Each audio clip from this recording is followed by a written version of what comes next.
Hi again guys, Alex here from Growing Younger. And so yesterday we discussed two of the worst positions to be sleeping in at night, okay?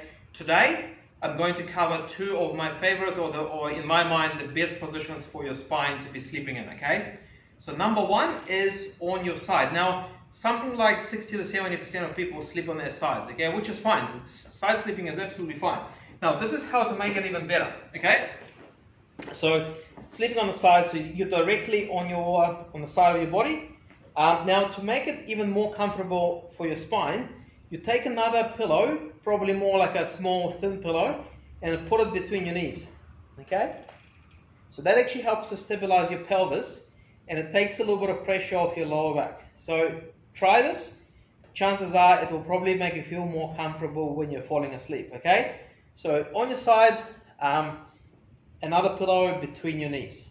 Okay, cool. So that's number one. Number two, sleeping on the back. Okay, so some people prefer to sleep on the back, which is fine.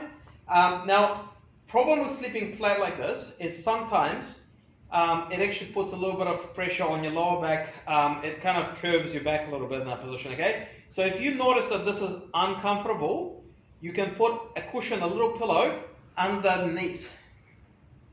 Okay. So it creates a little bit of a bend in your legs, in your knees and your hips, and it usually takes a bit of pressure off your lower back, okay? So particularly if you know you have a sway back or like increased curvature in your spine and here, okay, you might be at risk of getting pain when you're sleeping flat on your back. So to counteract it, do what I just mentioned. So you put a cushion under your knees when you sleep on your back, okay? So try these couple of things, hopefully it helps. And I'm going to talk about the neck a little bit more and the pillows tomorrow, okay? So all the best for now.